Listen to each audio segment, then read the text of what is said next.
오늘 강연의 핵심만 전달하고 내려가도록 하겠습니다. 어느 시골 교회에 80살 되신 권사님을 그 대중 기도를 하라고 했더니 우리 목사님 오늘 설교 잘 시부렁거리게 해주시고 실수하지 않도록 인도해 주세요. 이렇게 기도했다고 하는데 저도 좀 잘 강연을 할 수 있도록 여러분께서 마음속으로나마 기도해 주시면 고맙겠습니다.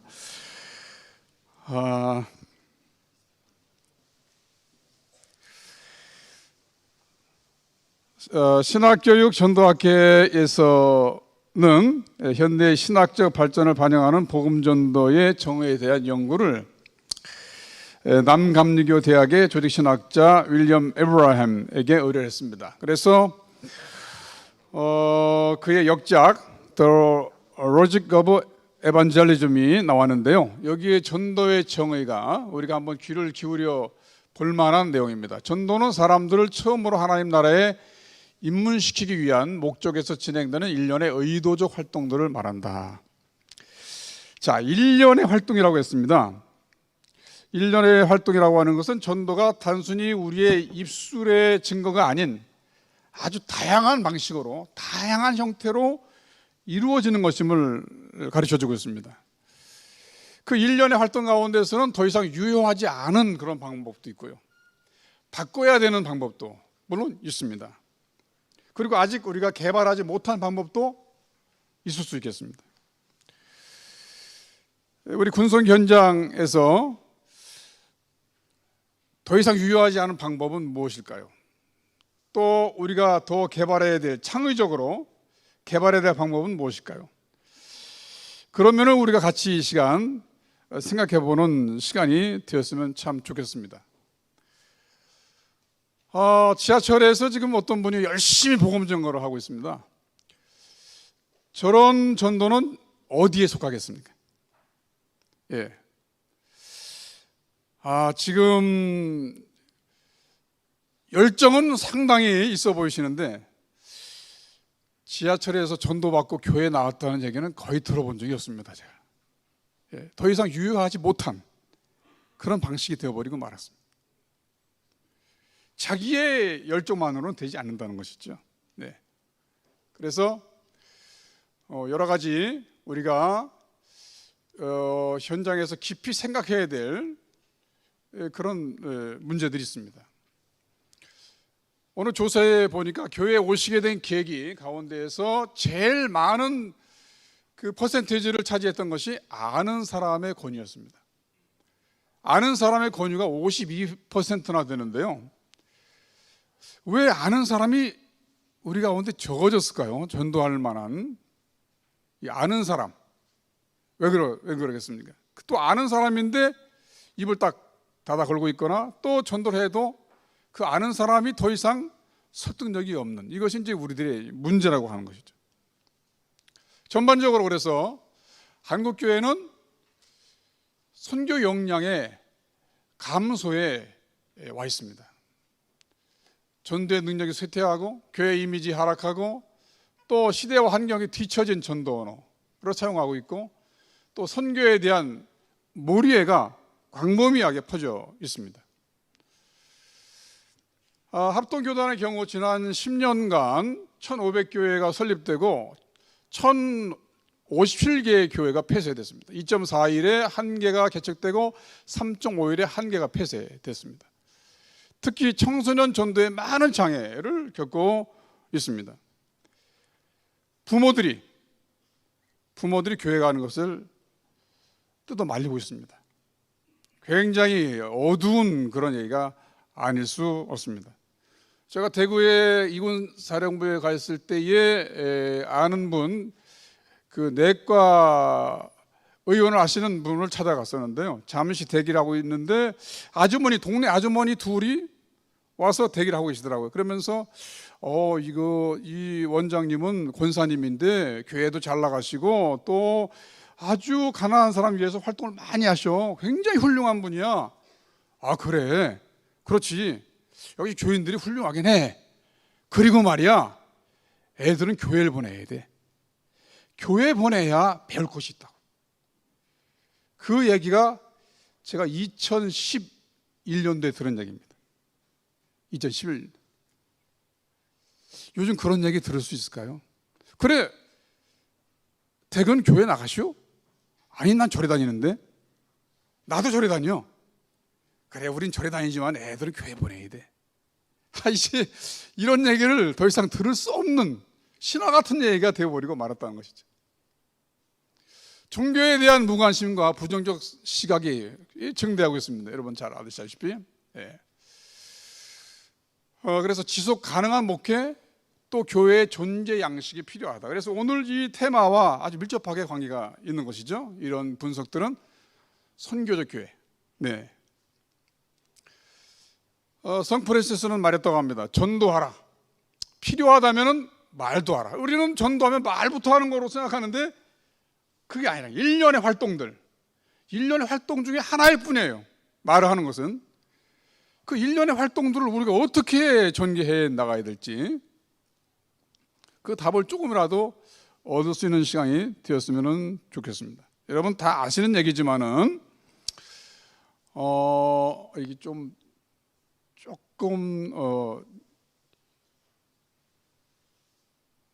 잘렸네요. 옆에. 예.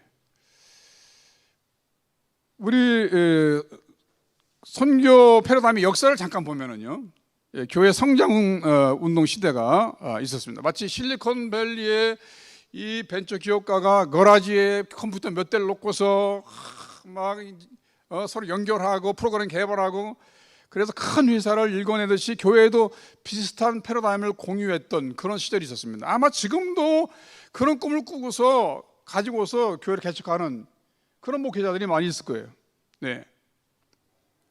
그러나 그런 시대는 이제 더 이상 일반적인 그런 현상이 아닙니다.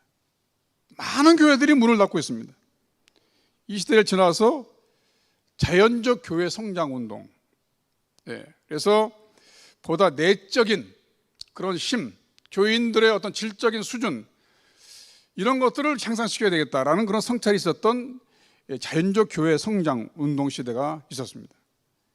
또 이 시대를 지나서 여러분 잘 아시지만 이머징 처치 시대. 예. 미국 유니온 신학교의 호켄다이크 교수가 선교를 교회 이식과 확장 운동으로 고정시키려는 시도를 철치피케이션이라고 비판하면서 교회화, 예, 비판하면서 기독교인들이 교회나 교파 증식주의를 넘어서 사회적 책임을 다하기 위해서 노력해야 된다고 그렇게 설파했고 그의 주장이 굉장한 반향을 일으켰습니다. 그리고 굉장히 타당한 얘기입니다. 그러면서 아주 다양한 그런 그 교회 문턱을 낮추려고 하는 그런 다양한 시도들이 있었습니다. 예, 다양한 시도들이. 예. 우리가 살고 있는 이 시대를 뭐 여러 말로 우리가 정의하지만 그 가운데 하나가 포스트 모더니즘입니다. 포스트 모더니즘 시대는 유일한 그 진리를 부정하는 그런 시대의 사람들입니다. 요즘 청소년들은 미셸 푸코의 영향을 받아서 교회의 진리에 대해서 의심을 합니다. 미셸 푸코는 순수한 지식은 없다고 했습니다.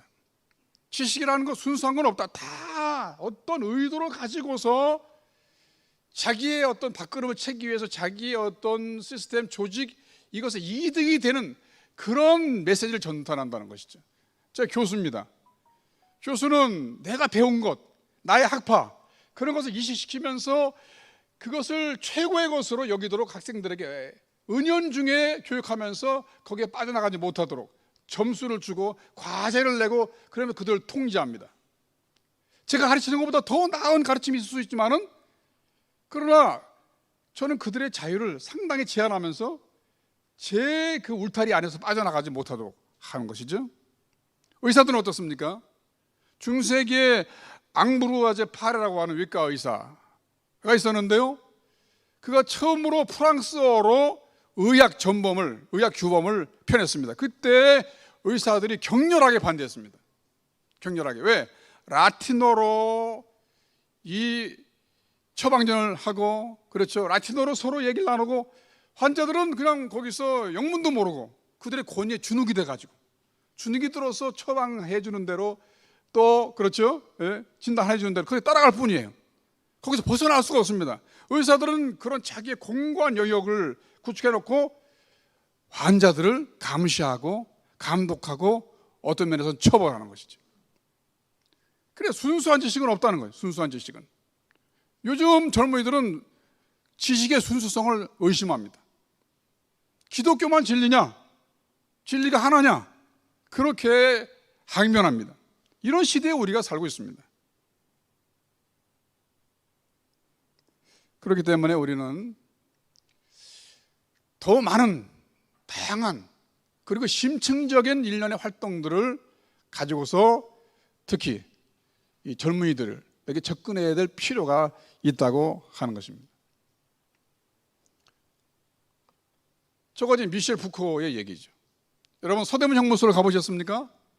보통 형무소라고 하면은 저도 뭐 감옥은 안 가봤습니다만은 영화에서 보면은 이렇게 여러분 감옥 안 가셨죠? 네, 안 가시는 게 정상인데 이 복도에 이렇게 일렬로 이렇게 깜빵이 호실이 이렇게 배열되어 있잖아요. 그런데 서대문 형무소는 그렇지 않았습니다. 이렇게 그렇죠? 이 감옥이 이렇게 배열되어 있어요. 그리고 여기 가운데에 이 간수가 있는 거예요. 간수가 가운데 딱 있으면은 이 두 열을 동시에 통제가 됩니다. 통제. 그런 식으로 이제 그렇게 독립투사들 감시하는 것처럼, 죄수를 감시하는 것처럼 그렇게 지식인들도 자기의 세계를 강화시키기 위해서 감시한다. 종교도 마찬가지다. 이렇게 생각하는 거예요. 그래서 우리는 그게 아니고 우리가 주님 앞에 가까이 올수록 더 자유로워지고 더 풍성해지고 그렇죠? 그것이 기독교다라고 하는 것을 설득력 있게 증거해 줘야 되는 것입니다. 교리적이고 통제적이고 교회에서 빠져나가지 않게 그렇게 붙어내려고 하는 그런 것은 현대인들에게 굉장히 부정적인 그런 인식을 줄 수가 있다고 하는 것입니다. 물론 교회에 오죠. 교회에 오지만은 우리가 교회에서 하나님의 말씀을 듣고 활동하고 그것을 적용하고 거기서 열매를 맺는 것은 교회가 아니라 어디까지나 세상이고 하나님은 세상을 굉장히 사랑하시고 우리의 사생활의 공간도 굉장히 사랑하시고 관심을 가지시고 계시다는 것을 그들에게 가르쳐줘야 돼요. 그리고 주님과 함께 학원에서 또 시장에서 군대에서 생활하는 것이 큰 기쁨인 것을 소망인 것을 그렇게 우리가 전해줘야 됩니다. 그래서 이제는 마침내 선교적 교회 운동의 시대까지 왔습니다. 사실 이 선교적 교회 운동이라고 하는 것은 너무나도 당연한 것을 오늘 우리가 얘기하고 있는 겁니다. 교회가 선교를 위해서 있지 뭐를 위해서 있겠습니까? 그런데 아직도 선교를 목회의 부수적인 그런 어떤 영역으로 생각하는 분들이 있어요. 교회의 그 신자를 채우기 위한 교단을 확장시키기 위한 그런 수단으로 생각하는 분들이 있습니다. 아닙니다. 목회보다 선교가 더 근본적이고 목회는 선교에 종속되어 있는 거예요. 사실 한 영역에 불과합니다. 그래서 많은 분들이 교회가 일단은 좀 인원이 차고 재정도 좀 넉넉해지고 그때 이제 아프리카나 태국이나 뭐 필리핀에 선교사를 보내면 그때 선교사가 시작된 것으로 생각하는데 아닙니다. 그 전에 이미 교회는 선교를 위해서 그 지역을 위해서 세상을 위해서 존재한다는 것을 우리는 다시 한번 인식을 해야 될 것입니다. 왜 그러냐면은 신자들을 교회 안으로 끌어모은다고 해서 하나님께서 기뻐하시지 않는다는 거예요. 그것만으로는 보십시오. 라틴 아메리카에서 가장 그 신뢰를 받는 기관이 처치입니다. 처치. 우리나라는 아니에요. 그럼에도 불구하고 라틴 아메리카의 신앙인들이 훨씬 더 제자화되어 있느냐 하면 아니에요. 아닙니다.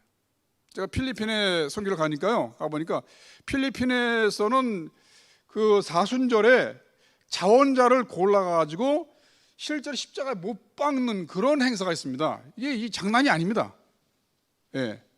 자원자들이 막 나타나, 자원자들이.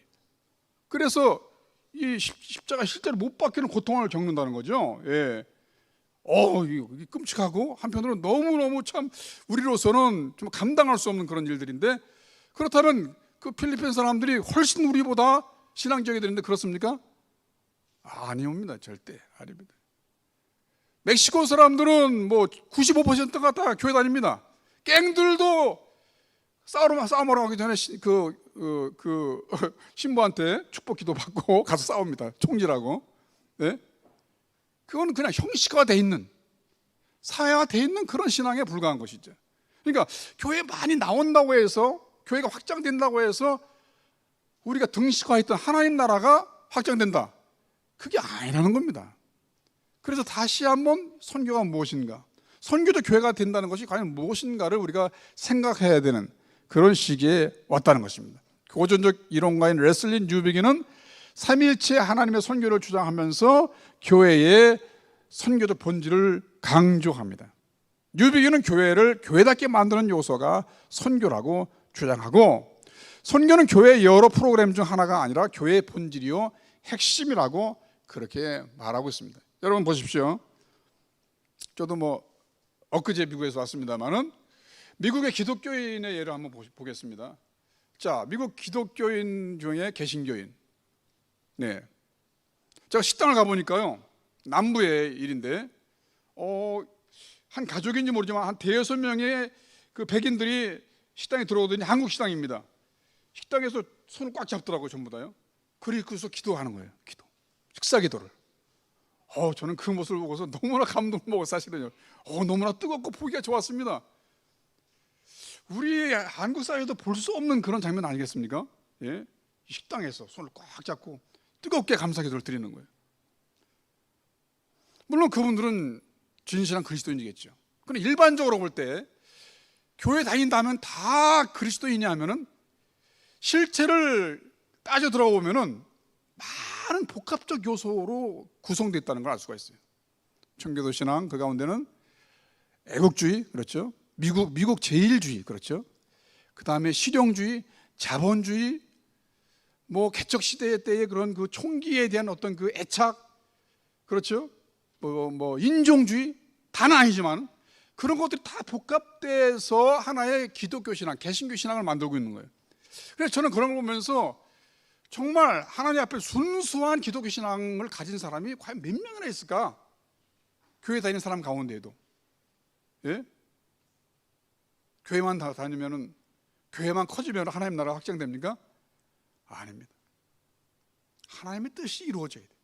하나님의 통치가 이루어져야 돼요. 우리는, 교회는 바로 그것을 위해서 존재합니다. 교회 안에서도 이루어져야 되고 교회 바깥에서도 이루어져야 됩니다. 교회 바깥에서. 예. 그래서 우리의 선교의 영역을 여러분 더 넓은 시야에서 봐야 된다, 이것을 말씀드리고 싶습니다. 우리가 불가능한 전투를 해서는 곤란하다, 저는 그렇게 말씀을 드립니다. 불가능한 전투라고 하는 건 뭐냐? 셀폰이 보급됐습니다. 우리 그때 굉장히 걱정했어요.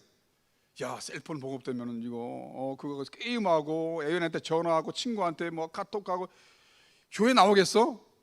얼마나 걱정했습니까? 그 사실 많이 떨어져 나갔습니다. 예? 나올 사람 나오지만 또 휴가가 또 뭐 너무 많이 자유로워지고요. 뭐 또 교육 시간에 군종장교가 전도를 절대 못하도록, 예? 그렇게 아주 그것이 규모화되어 있습니다. 규모화. 전에는 저가 대위 때만 해도 가서 교육하고 인격지도 교육하고 또 복음 전하고 거기서 결신시키고 다 했어요. 3일체로. 그래도 그때는 문제가 되지 않았어요. 그러나 요즘 그랬다가는 민원에, 그렇죠, 고발에 신문에 나옵니다. 신문에 나와요. 그러니까 이렇게 하면서 이걸 어떻게 막을 수 있을까, 이런 상황을 어떻게, 예? 막으려고 했지만은 막을 수가 없었습니다. 이건 불가능해요. 시대가 변하는 것은 불가능합니다. 이건 불가능한 전투예요. 군전장교도 지금 감축되게 되어 있습니다. 왜냐하면 병력이 감축되니까요. 우리 한국군이. 이건 못 막는 겁니다. 그럼 그런 상황에서 못 막는 전투를 막 하려고 하는 게 아니라 이 가운데에서도 가능한 전투가 뭐냐, 이것을 우리가 찾아내야 된다는 것이죠. 인터넷 음악, 영화 복제가 쉬워졌을 때 헐리우드의 음반계는 복제를 막기 위해서 온갖 수단을 동원했습니다만 실패하고 말았습니다. 오직 독자를 적으로 만들고 음반업계의 사람들을 욕심쟁이로 그렇게 이미지화하는 데만 기여했을 뿐입니다. 막을 수 없는 건 막지 못합니다. 그러면 이미 보급된 이런 것들을 어떻게 복음적으로 사용할 수 있을까? 이것을 우리가 연구해야 돼요. 셀폰, 휴가를 이용해? 못 이용할 게 뭐 있겠습니까? 하나님은 다 가능하신데. 예? 예. 거기에 우리의 이 창의적인 그런 아이디어를 우리가 내야 된다는 것이죠. 네.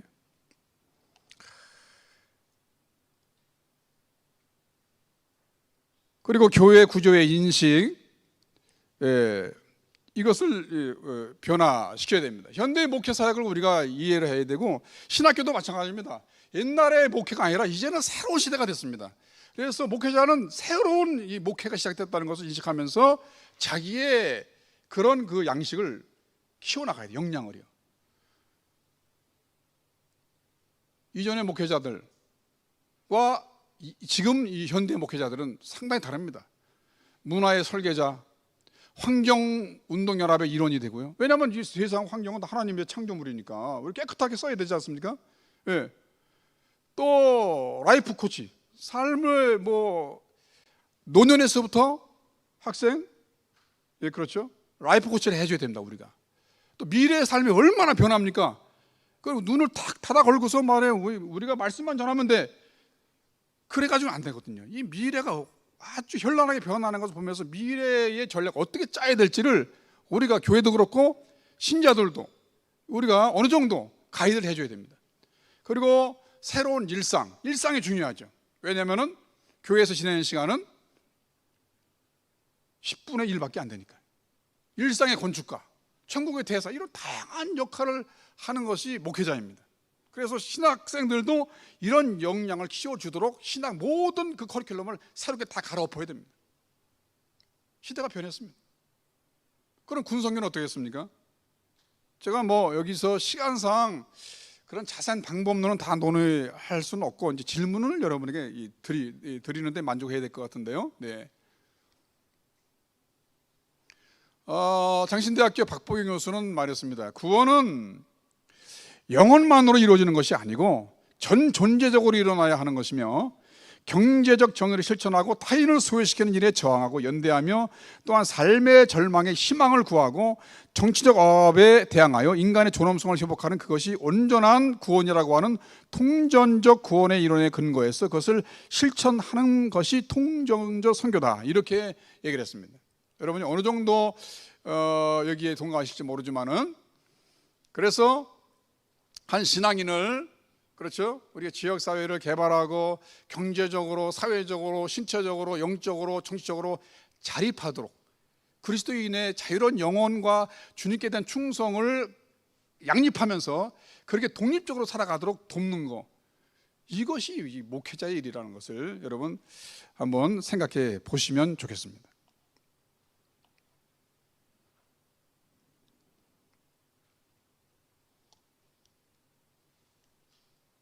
그래서 이제 전도 및 교회 형태를 보면은 과거는 유인형, 그렇죠? 위형이 중요하고 종교적 상품과 행사, 프로그램이 중요하죠. 어떻게든지 교회에 나오게 되니까 일단요. 나오면 딱 걸어 잠그는 거죠. 이런 식의, 이게 유인형입니다. 유인형. 딱 갖다 놔서 못 빠져나가게 하는, 예, 유인형. 그리고 이제 봉사형, 선한 사마리안 모델로 베푸고 나누고 이렇게 사랑을 많이 보여줘가지고 어떻게든 그들의 마음이 움직이도록 해서, 예, 나오도록 하는 봉사형.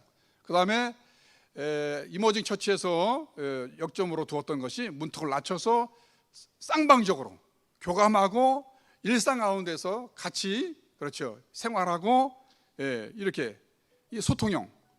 그리고 이제 우리가 지금 얘기하는 선교적 교회라고 하는 것은 성육신형이라고 할 수 있습니다. 신자의 참여적 삶을 독려하고 사회 변혁과 하나님의 주권을 위해서 그들이 살아가도록 돕는, 예, 이것이 성육신형, 그리고 선교적 그런 교회라고 이렇게 말씀드릴 수가 있겠습니다.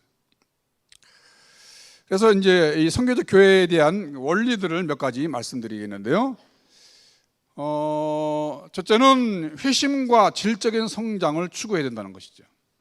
예, 회심과 질적인 성장, 양적인 것이 아닌. 네. 그래서 이게 이제 핵심 가치가 가장 중요한데요. 우리가 두 가지, 양과 질을 같이 추구하면 되지, 이렇게. 예, 가장 안전한 거 아니야. 양도 많아지고 그 질도 높이면 뭐 누이 좋고 매부 좋은 것이지. 그런데 한쪽으로 반드시 기울어지게 돼 있고 서로 경쟁하게 돼 있습니다. 경쟁하게. 이를테면 보십시오. 항공사가 고객의 안전을 최우선으로 한다. 비행 스케줄을 준수하는 걸 최우선으로 한다. 이게 부딪히거든요. 그렇잖아요. 마지막에는 이 두 가지 같이 할 수 없습니다. 예, 이게 핵심 가치인 거예요. 핵심 가치. 그러면 영혼, 그리고 영혼 구원, 이게 핵심 가치 아니겠습니까? 우리에게. 예. 어떤 때는 한 영혼을 상담하고 우리의 목회적인 역량을 투입하는데 어마어마한 그런 노력이 필요할 때가 있습니다. 그렇잖아요. 6개월도 필요하고요, 1년도 필요하고. 그런데 양을 같이 여기다 올려놓으면 질적으로 떨어지는 거예요. 이것이 안 되는 겁니다, 이게. 예. 성경은 처음부터 질적인 것이었다는 것을 잊어서는 안 됩니다. 성경은 질적인 것을 추구하라는 말씀으로 꽉 차 있습니다. 어디도 양을 추구하라는 말씀은 없어요. 예. 이거 제1 원리입니다. 절대적으로 질을 추구해야 된다는 것이죠. 네.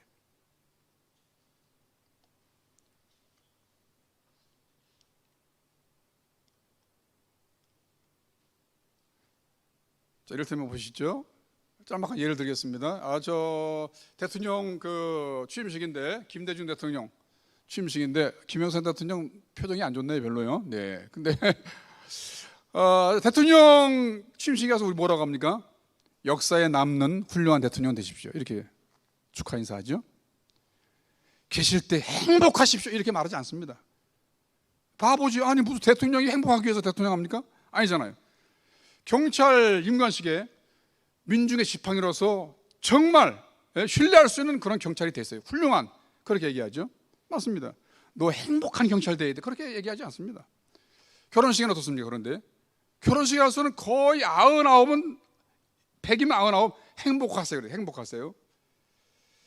이게 얼마나 잘못됐냐면요, 행복은 책임을 남과 여가 다 할 때 결과적으로 오는 겁니다, 이게. 아니, 자기의 책임을 안 하는데 행복할 수 있겠습니까, 이게요? 절대적으로 안 되는 겁니다, 이거는요. 그런데 우리 행복하세요 그러거든요. 그러니까 이 입력이 잘못된 거예요. 그래서 항상 생각합니다. 생활하면서 난 행복한가? 난 책임을 다하는가가 아니라 난 행복한가? 안 행복한데? 그럼 어떻게 생각합니까? 나 결혼 잘못한 거 아니야? 이렇게 생각하는 거예요.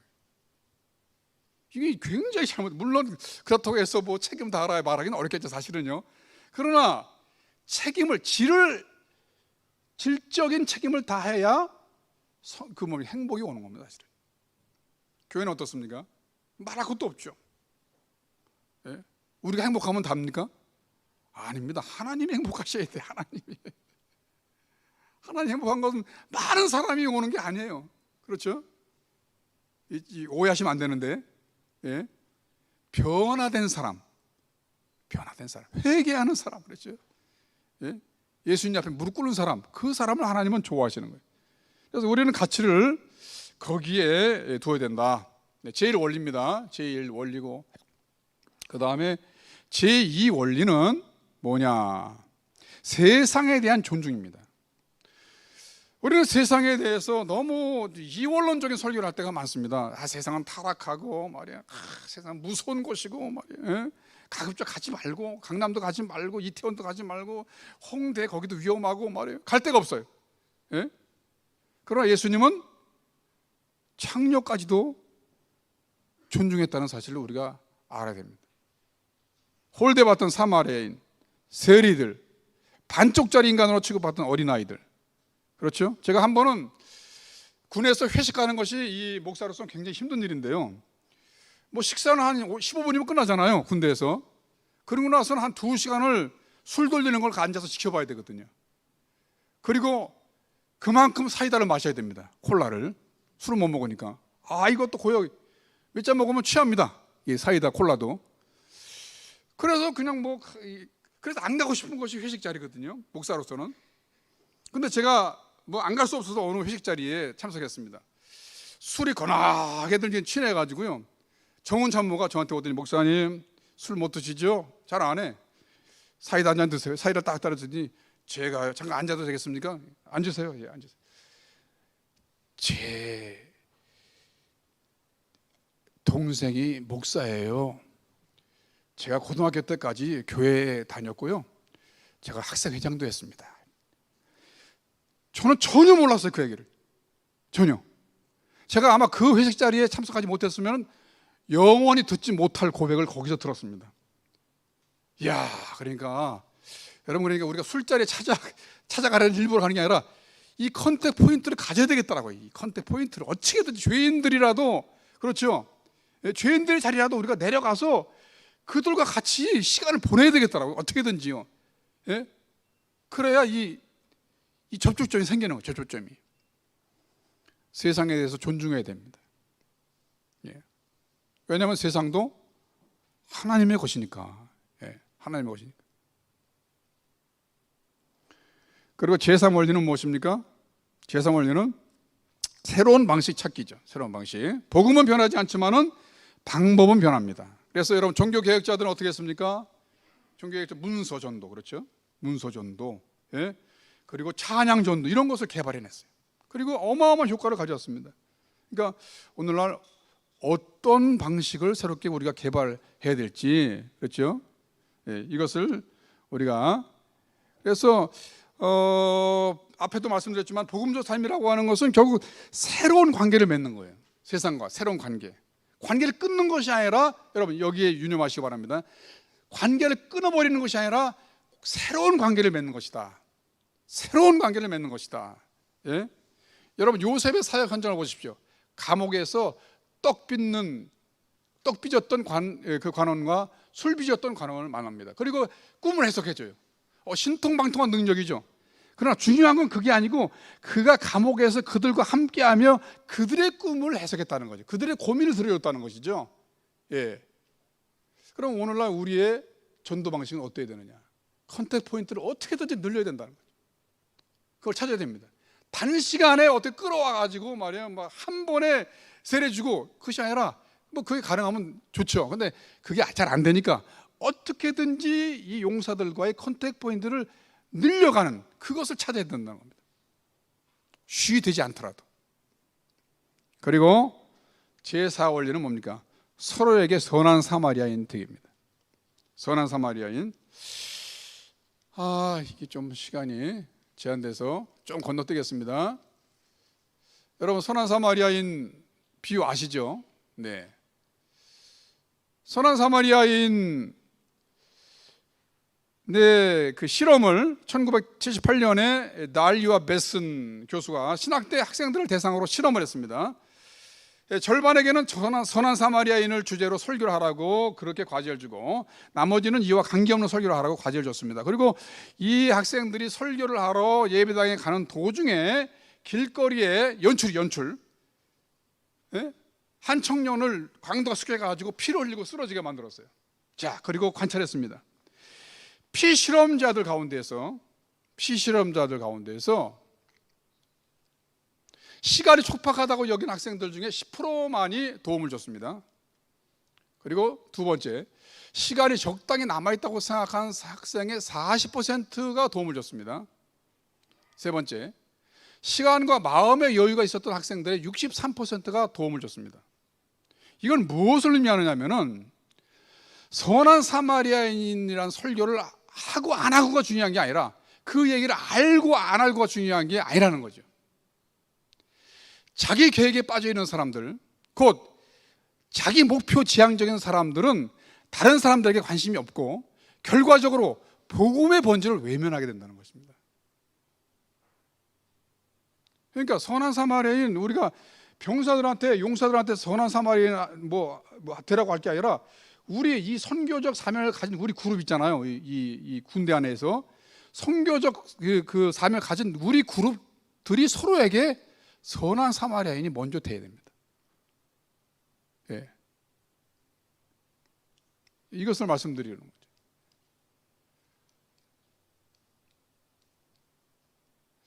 제가 이거 준비하면서 우리 선교사님들한테 한 400분에게 제가 설문을 드리던 것 같아요. 그런데 다들 바쁘신지 설문 응답이 많이는 않았습니다.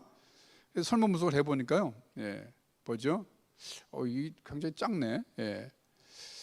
군선교 현재 사역이 부족한 영역, 저 정도 보시면 되겠고요. 사역 조력자가 많이 필요하다.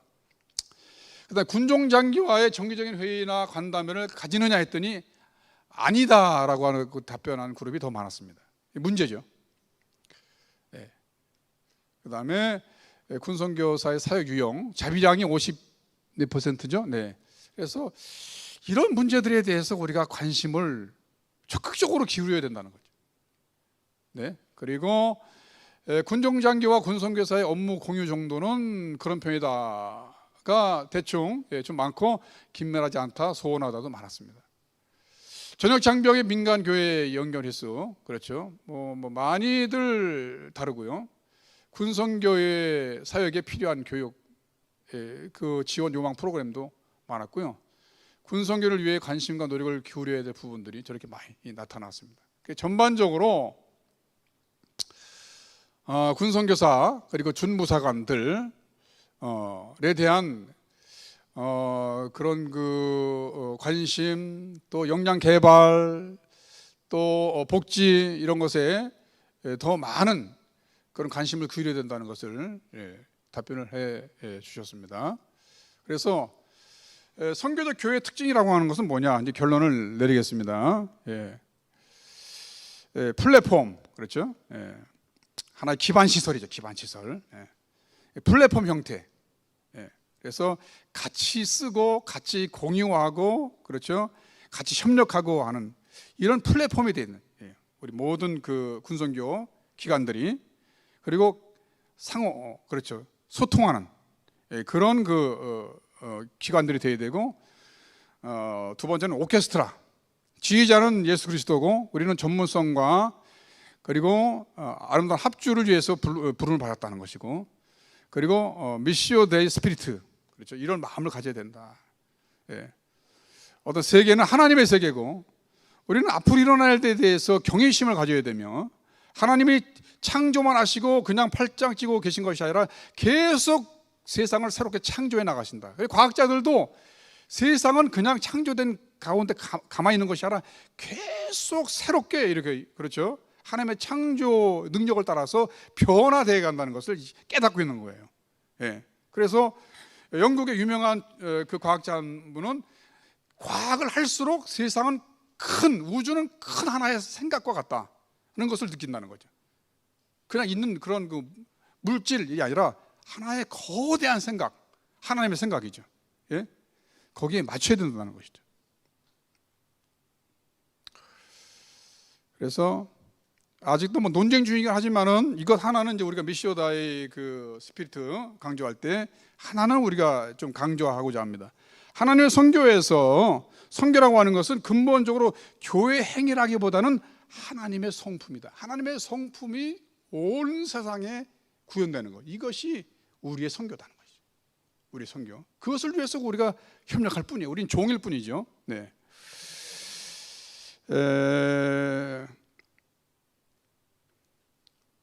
마지막 이제 제언을 하고 마치겠습니다.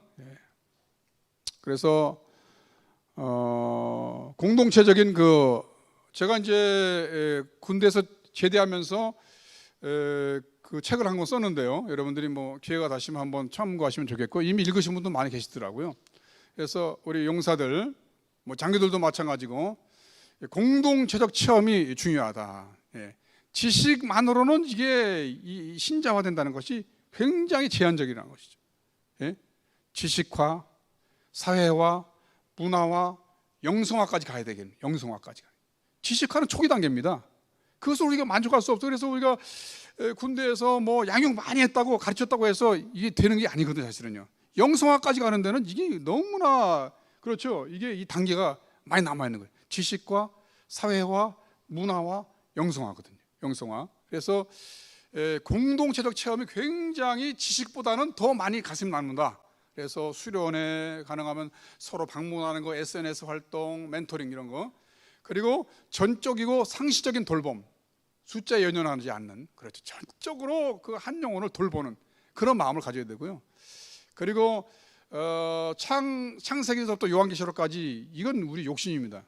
그래서 청소년들에게 굉장히 그 어떤 임팩트가 있는 주제들 있잖아요. 그 주제들을 같이 공부해 나가면서 답을 주는, 나머지는 알아서 또 해야 되죠. 이제 사회에 나가서. 그리고 강한 연결, 약한 연결과 강한 연결이 있거든요. 강한 연결은 뭡니까? 사람마다 다르지만은 어떤 미션을 찾아주고 직업 취미와 같은 그런 것과 같이 결부해서 상담하고 선교 훈련과 마인드를 개발하는 거. 그리고 약점이 있어요. 약점을 극복하도록 도와주는 거죠. 약점. 그래서 영어 속담에 A chain is no stronger than its weakest link. 체인은 그것의 가장 약한 고리 이상보다 강할 수 없다라는 말이 있습니다. 그러니까 아무리 다른 데 강하게 해도 약한 고리에서 끊어지면 그건 못 쓰는 것이거든요. 그러니까 그 약한 게 뭐냐, 그걸 찾아서 그걸 극복하도록 도와줘야 된다는 거죠. 그거를. 그리고 세계에 대한 하나님의 주권, 이것을 강조해야 됩니다. 세계. 교회만 열심히 나온 게 아니라 세계가 하나님의 세계다. 이거 굉장히 중요합니다. 그리고 유기체적인 군선교적 그 군선교 조직을 구축해야 되겠고, 서로 개방, 공유, 협업, 이건. 그리고 놀이와 문화의 중요성, 그렇죠. 아까 지식화, 이게 초기 단계로 했는데 놀이, 문화는 굉장히 향유하기가 좋고 오래 영향이 지속됩니다.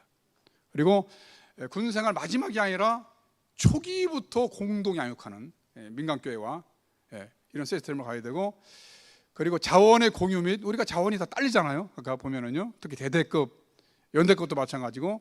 그래서 이 자원을 뭐 프로그램 뭐 여러 가지 있겠습니다. 민군 연대나 사단 군단급의 홈페이지 공동에, 그렇죠, 같이 또 인력 프로그램을 같이 이렇게 쓸 수 있는 이런 것을 많이 개발해 나가야 될 줄로 압니다.